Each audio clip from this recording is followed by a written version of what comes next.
एकदम से भाग ही गया और उसने उठा के मारा।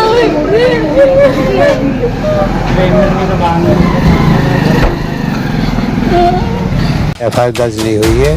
क्या कहना है पुलिस वाले? पुलिस वाले कह रहे हैं कल सुबह 11 बजे आपकी एफआईआर दर्ज होगी। यही उन्होंने दहेज की मांग करी है।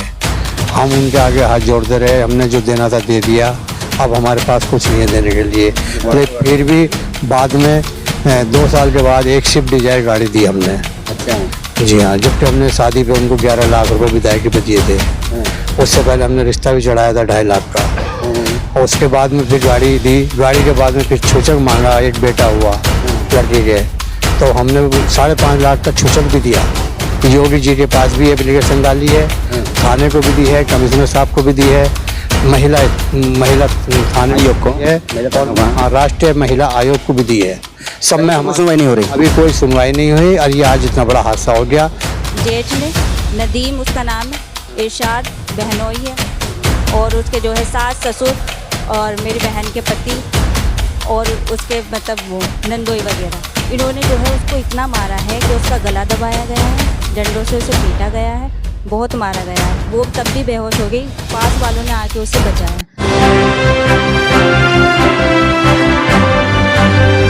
मैं एम नफीस रशीद, आप देख रहे हैं भारत न्यूज़ 247। खबर के आखिर तक बने रहें और जरा देखिएगा किस तरह से आजकल परिवारों के ताने बाने बिगड़ रहे हैं। कोई भी किसी की जान लेने से गुरेज नहीं करता है। आज एक ऐसा ही मामला उत्तर प्रदेश के नवेदा और खोड़ा के बीच का हुआ है। यानी कि नवेदा बेटी आई शॉपिंग करने के लिए, उसकी ससुराल भी वहीं थी, पर लड़की रहने वाली है खोड़ा की और नाम है तरन्नुम। तरन्नुम के ऊपर जानलेवा हमला होता है और हमला करते हैं उसके ही ससुरालिया।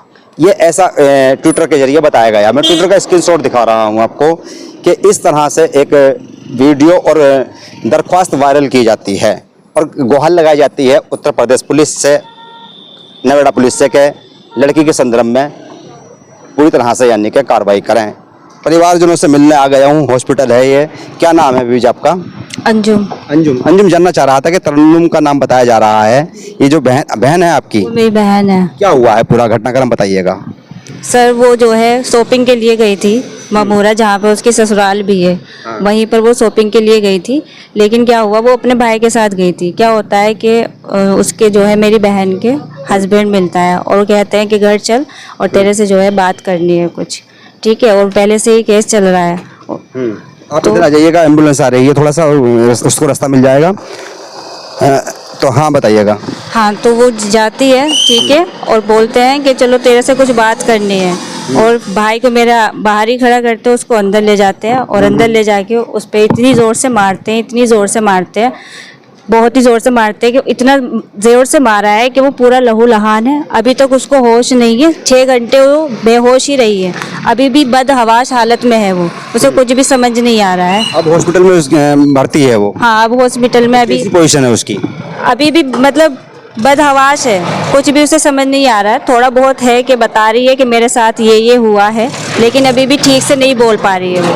अच्छा, अभी भी ऐसी है। तरन्नुम की शादी को कितने वर्ष हो गए? क्या नाम बताया जो लड़का है उसका? नाम क्या है उसका लड़के का जिससे शादी हुई है? लड़के का नाम मोहम्मद अजीम है।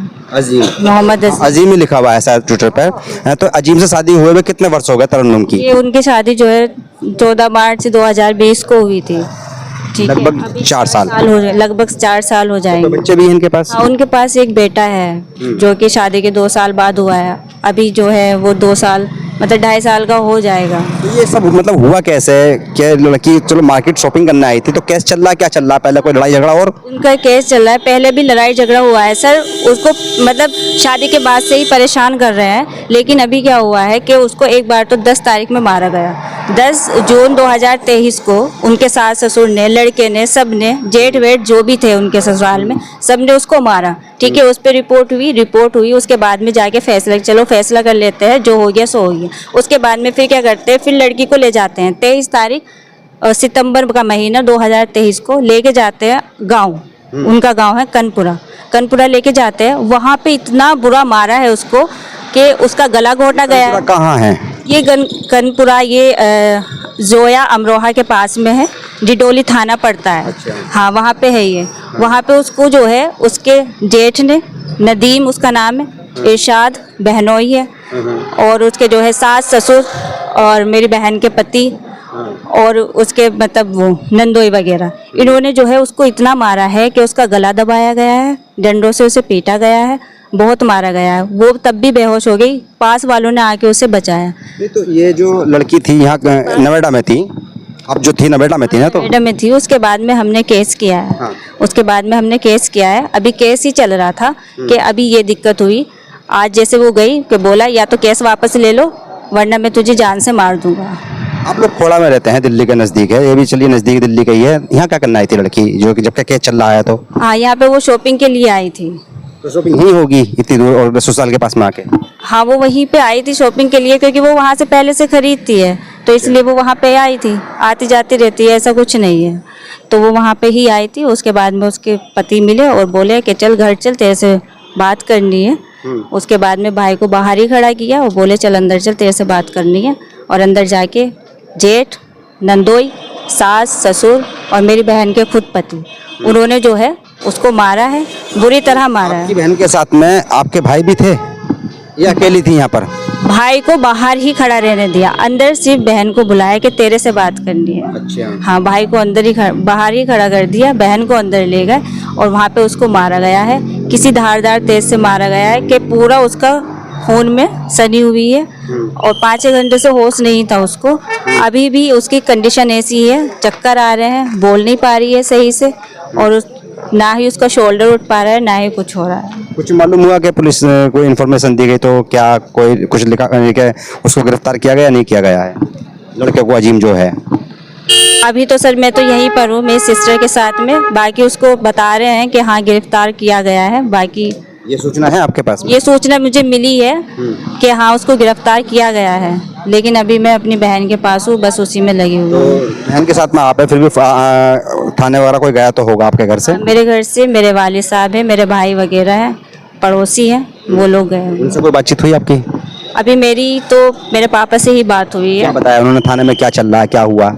थाने में बस यही है कि लड़के को, लड़का है वहाँ पे, उसको गिरफ्तार कर लिया है। बाकी अभी प्रोसेस चल ही रहा है, जो भी रिपोर्ट होगी। पापा ने बोला कि आप टेंशन मत लो, मैं बता दूंगा जो भी होगा, बस लड़के का। सब थोड़ा से यहाँ आए, जब आपको खबर मिली होगी, क्या हुआ? हाँ, मुझे फ़ोन आया था, पापा का आया था कि बस जल्दी से जाके पापा पहले यहाँ पे पहुँचे एम्बुलेंस से, ठीक है, यहाँ पे आए एम्बुलेंस से। उसके बाद में पापा का फ़ोन आया कि जल्दी आओ। फिर मम्मी, मैं और हमारे बहन ने पुलिस को नहीं बुलाया था वहाँ पर? पुलिस को उन्होंने कॉल किया था। किसने? ये नहीं पता मुझे किसने किया था। वहाँ पे पुलिस को कॉल किया गया है, ठीक है। पुलिस के बाद में ही पापा का कॉल हुआ है। फिर जब मैंने यहाँ पे आकर देखा तो यहाँ पे मेरे घर वाले थे, उन्होंने बोला है कि तुम बस यहाँ पे आ जाओ और यहाँ पे आके इनको दे। चलिए, आपकी मम्मी है ये, आप तरन्नुम की मम्मी है, तो क्या मतलब ये शादी जो की है आपने, तो क्या रिश्तेदारी में ही की है, कैसे? नहीं, रिश्तेदारी नहीं है। अच्छा। हाँ, बिरादरी में है आपकी? बिरादरी है, रिश्तेदारी कुछ नहीं। तो क्या मालूम था आपको कैसे लोग हैं कैसे नहीं है? नहीं, ये क्या मालूम होता किसी का, ये नहीं मालूम होता ना। मालूम होता तो फिर करती मैं वहाँ शादी, इसकी मालूम नहीं था हमें। अनजान जगह शादी, बिरादरी एक, कुल मिलाकर आज हादसा देखने को मिल रहा है। मैं थोड़ी कोशिश करता हूं कि जाके थाने भी मालूम कर लूं कि भाई क्या इस मामले में कार्रवाई चल रही है, क्योंकि ये जानना पूरी तरह से ज़रूरी है कि इतना बड़ा हादसा जो कि सोशल मीडिया पर वायरल हो रहा है और लगातार लड़की की हालत दिखाई दे रही है। मैं विजुअल दिखा रहा हूँ, मैं ब्रेल करके दिखा रहा हूँ, पर सवाल ये है कि इस तरह के अगर हादसे होंगे और ससुराल वाले ही हमले करेंगे तो कौन यकीन करेगा अपनी बेटियां देने में बेटे वालों को? ये सबको सोचना होगा। बने रहें मेरे साथ। थाना 71 नोएडा सेक्टर पहुंच चुका हूं यानी कि, और यहाँ पर खड़े हैं परिजन जो कि लड़की के फादर हैं। पूरी तरह से अपने वीडियो देख ही रहे हैं, लगातार मैं दिखा रहा हूँ। आप लोग थाने पे खड़े हैं, बेटी हॉस्पिटल में है। जानना चाह रहा था, क्या नाम हुआ आपका? मेरा नाम रईसुद्दीन है। रईसुद्दीन, जानना चाह रहा था मैं आपसे कि ये जो हादसा हुआ किस समय आपको मालूम हुआ कि भाई इस तरह से आपकी बेटी को घायल किया गया है, और पुलिस से आप मिले तो क्या मालूम हुआ आपको? ये मुझे पता चला लगभग 4 बजे। अच्छा। 4 बजे बाद में सीधा यहाँ से चला तो मुझे पता चला 112 नंबर की पुलिस सेक्टर 39 सरकारी अस्पताल में ले जा रही है। मैं सीधा डायरेक्ट वहाँ पहुँचा। वहाँ जाने के बाद उसे जो बेहोशी थी वो इंजेक्शन लगा के उसको होश में लाया गया। उसके बाद में फिर बोले आप थाने से एक FIR वो कुछ लिखवा के लाओ। फिर हम थाने लाए, थाने से फिर लड़की को वहीं लेके गए सरकारी अस्पताल में, और वहाँ उसका ट्रीटमेंट चल रहा है। अभी बेहोशी की हालत में थी, अब कुछ होश आता है और उसके पुलिस ने बयान ली लड़की के नहीं लिए? अभी पुलिस ने बयान नहीं लिए हैं। पुलिस ने कोई कुछ एफआईआर दर्ज की है नहीं की? नहीं, अभी एफआईआर दर्ज नहीं हुई है। क्या कहना है पुलिस वाले? पुलिस वाले कह रहे हैं कल सुबह 11 बजे आपकी एफआईआर दर्ज होगी और लड़की के बयान लेंगे। आप इतनी देर तक ये थाने पर डटे पड़े हैं, क्यों? जी इसलिए कि हाँ हमारा काम का ये कानून कार्रवाई हो गए, लेकिन उन्होंने लड़के को गिरफ्तार कर लिया है। और हमें आश्वासन दिया है कि आपकी सुबह 11 बजे एफआईआर दर्ज हो जाएगी। आपकी छोटी बेटी हमें हॉस्पिटल मिली, हम उसका बयान चला चुके हैं। उसमें वो कह रही है कि इसमें लड़की की सास, लड़की के जेठ, लड़की के मतलब कई साथी हैं, ऐसा नहीं है, मतलब ससुराल में कई लोग शामिल हैं जिन्होंने ये हमला किया है। जी हाँ, 5-6 लोग शामिल है उसमें। आपने किस किस के नाम दर्ज करवाए हैं कंप्लेंट में? एक तो उसका जेठ है लड़की का, जो सबसे मास्टरमाइंड है। क्या मास्टरमाइंड है वो? मास्टरमाइंड वही चलाता है सबको। और एक उसकी सास है, एक लड़का है जो हमारा दामाद है, और एक उसका बहनोई है जिसने सारे षड्यंत्र रचा है जो। अच्छा। और वो बहुत पहले से पीछे लगा हुआ है। फिर भी रहीसुद्दीन साहब जानना ये चाह रहा था कि जैसे कि ये घटना हुई है, लग तो बहुत बड़ी घटना रही है जो भी है, पर जब पीछे से भी झगड़ा चलता चला आया, केस भी कोर्ट में चल रहा है, दरअसल क्या ससुराल वालों की कोई मांग रही है, क्या डिमांड रही है, या ऐसा कोई आप पूर्ति नहीं कर पाए, ऐसा क्या मामला रहा है जो इनमें इतनी मिसअंडरस्टैंडिंग हो गई? शुरू से ही उन्होंने दहेज की मांग करी है। हम उनके आगे हाथ जोड़ते रहे, हमने जो देना था दे दिया, अब हमारे पास कुछ नहीं है देने के लिए।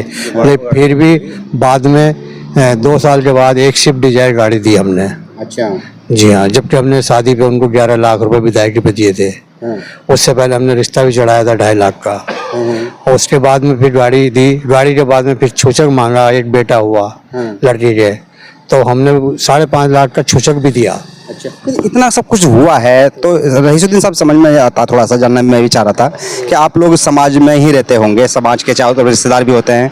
आपकी मिसेस बता रही थी कि भाई आप लड़की की जो शादी हुई है बिरादरी में हुई है, कौन सी बिरादरी? मंसूरी बिरादरी? कौन सी? मंसूरी बिरादरी है।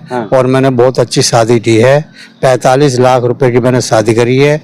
23 लाख रुपए की मेरी कैंटीन थी। रॉयल उस बैंकेट हॉल में शादी करी मैंने इंद्रपुरम। 4.5 लाख रुपए का बैंकेट हॉल था। फिर भी जैसे कि मान लो अपने समाज के बीच में नहीं कही ये बातें, शिकायतें नहीं करी कभी? में कई बार पंचायत हुई। उसके बाद में 23/6/2023 में एक घटना पहले हुई थी ममूरा, जब पुलिस को बुलाया गया था 112 नंबर कॉल करके, यहीं इसी थाने में 71 फेज 3 थाने में ही एसओ साहब ने आश्वासन दिया था कि आपकी लड़की को ये अब तंग नहीं करेंगे, आप इन्हें 1 महीने के बाद भेज देना इनके साथ। हमने फिर वो पंचायत हुई वजीदपुर गांव में, और वहाँ काफ़ी गुर्जर, यादव, मुस्लिम सभी समाज से लोग थे। उनके बीच में बात हुई 150 आदमी के बीच में। हमने फिर लड़की को भेजा। लड़की को वहाँ उन्होंने फिर 1 महीने के बाद जान से मारने का प्लान बना के यहाँ से ममूरा से अमरोहा जिला ले गए, और वहाँ रात को 11:30 बजे उसको मार रहे थे।